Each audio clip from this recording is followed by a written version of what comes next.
suis très heureux de pouvoir m'approcher pour que je vous mette au parfum de mon parcours politique. Soyez pas que vous voyez n'est pas les moindres. L'UDPS a une vision. D'abord, c'est un parti politique bien structuré, qui a des objectifs évidemment à atteindre. Et ces objectifs sont la conquête du pouvoir, l'exercice du pouvoir, et beaucoup les garder plus longtemps possible. Donc nous sommes passés par toutes ces étapes-là. Maintenant que nous sommes à l'étape de l'exercice, c'est comme cela que Swami se pointe comme président de l'Assemblée provinciale du Congo central. Pour que je me fasse député aujourd'hui, je tiens à remercier Maman Judith Souminois, qui est actuellement Maman Premier ministre chef du gouvernement. Okay. C'est elle qui m'a soutenu. Cette maman est arrivée de manière hasard au Congo central et j'ai profité de cette occasion, de sa présence, pour qu'elle soit ma mère. Et la manière dont je l'ai reçue, lorsqu'elle est venue passer un temps Matadi pour la campagne du chef de l'État, okay.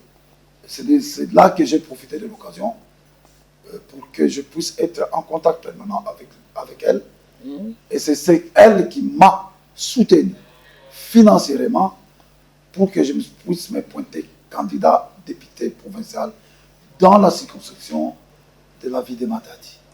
Et comme j'ai toujours eu une pensée pieuse par rapport à ma vie,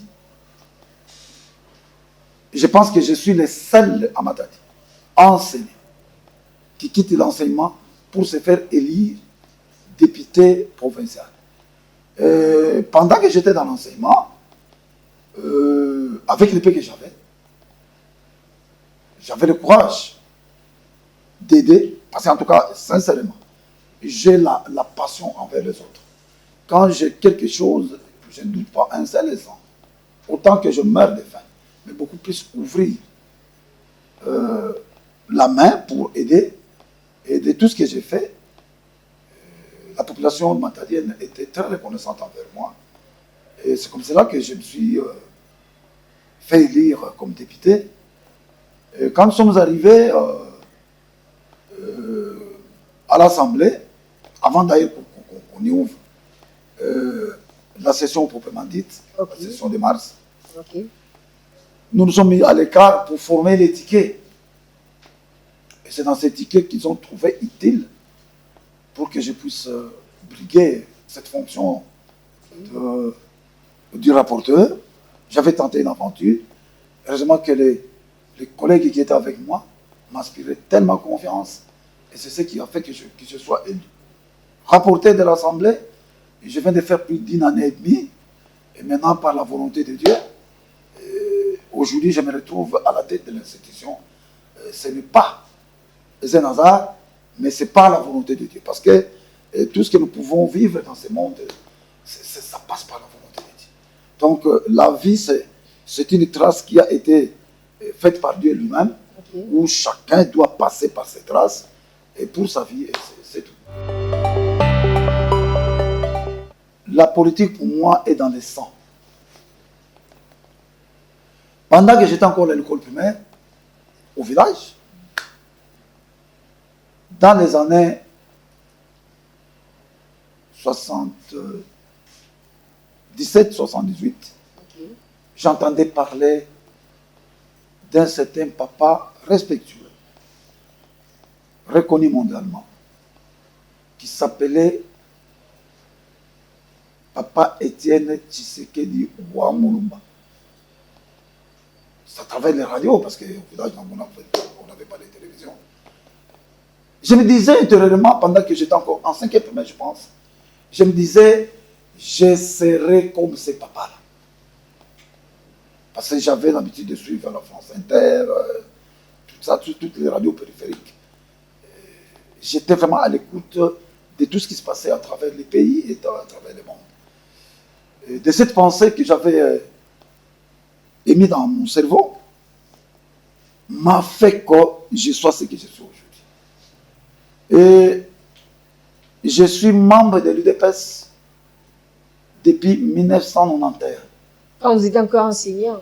Quand j'étais encore enseignant. Un enseignement dans la politique. J'ai franchi presque toutes les étapes. Okay. Et en 2007,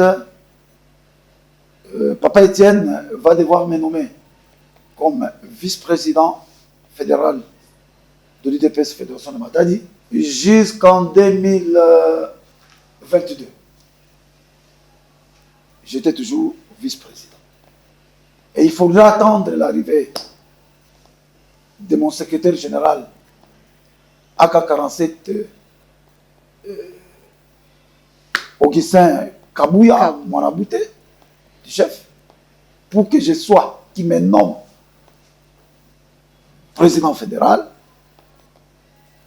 Et durant toute la carrière de ma politique, je suis passé par plusieurs embûches. Mais finalement, je me suis dit, avec cette détermination que j'avais, de pouvoir atteindre le sommet, et voilà que nous sommes là. Vous savez l'UDPS en soi, en elle sinon, elle a lutté 37 ans jour pour jour. Et nous sommes passés de dictature en dictature. Vous êtes sans ignorer, après le passage du maréchal Mobutu, Kabila le père est arrivé.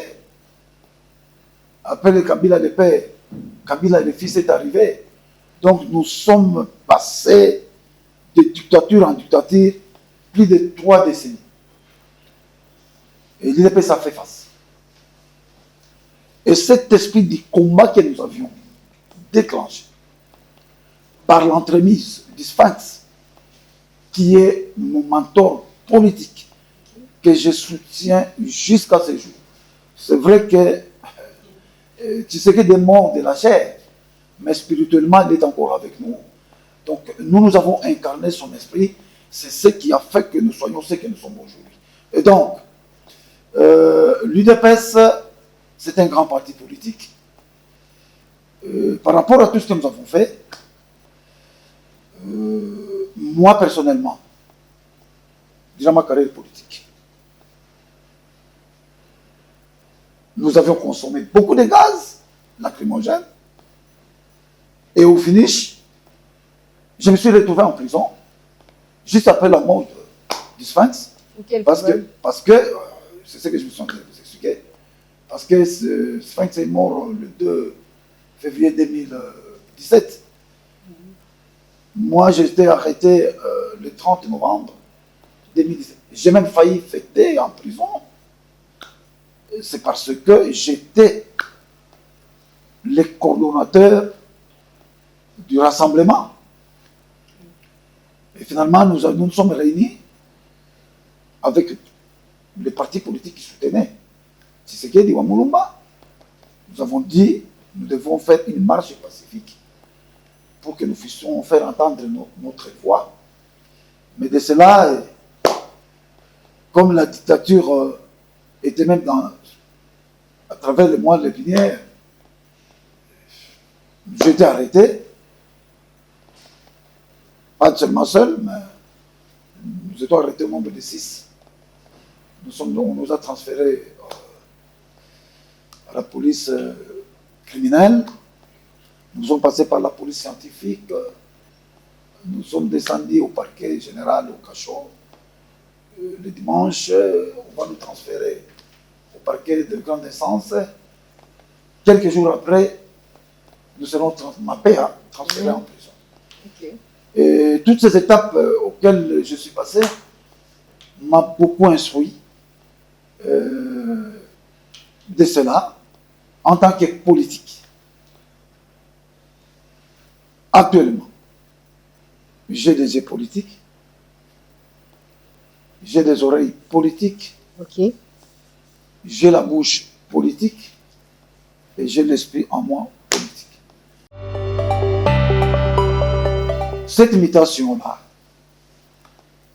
c'est une imitation politique, parce qu'en moi, j'avais des ambitions d'être dirigeant ou de faire mieux pour que cette population que nous dirigeons, qui sont sous notre administration, puissent se retrouver. Donc, ce n'est que normal que mes ambitions, par l'accompagnement de Dieu, font de ce que je suis aujourd'hui. Les perspectives d'avenir, bon, en fait, l'avenir c'est Dieu, c'est le futur, hein? Parce que nous pouvons connaître ce que nous avons vécu antérieurement. Nous connaissons ce que nous vivons maintenant. Mais ce que nous allons vivre à 14h, 15h, là c'est Dieu. Nous sommes en train toujours de prier pour que Dieu puisse nous accompagner tout au long de ces mandats. Parce que ce n'est pas un privilège, c'est une charge. Il faudra que la population sente réellement que nous sommes animés d'une certaine volonté politique. Nous n'avons pas une bague magique. Un député, son arme, c'est les interpellations, l'émotion, ainsi de suite. C'est tout ce que nous pouvons faire. Pour que cette population puisse se retrouver, nous devons, nous députés, nous devons travailler durement sur le terrain. Étant autorité budgétaire, nous n'allons pas hésiter un seul instant pour pouvoir contrôler le gouvernement. Et c'est comme cela que nous allons atteindre nos objectifs pour que la population puisse se retrouver. Je pense que nous avons une certaine vision que nous allons mettre en place pour que les choses puissent aller de l'avant. Et nous, l'Assemblée, ou sinon en tant que président de l'Assemblée, je suis là pour donner des orientations. Sinon définir la politique générale de la province. Donc, je pense que le gouvernement qui va travailler avec nous ne se sentira pas libre. Il doit passer par des différentes pressions afin que nous puissions faire mieux. Parce que dire que faire mieux, c'est quoi? C'est nous attacher à la vision du chef de l'État. Or, la vision du chef de l'État, c'est le peuple d'abord. Et quand on parle du peuple d'abord, n'est rien d'autre que les projets des sociétés. Et je pense que tout ce que le président est en train de faire, pour nous qui le lisons souvent, il n'y a pas une baguette magique. Tout est prévu, ou sinon prescrit dans notre projet de société, pour que le mandat du chef de l'État soit un mandat fructueux, et notre mandat également soit aussi un mandat fructueux pour lequel la population va devoir nous admirer.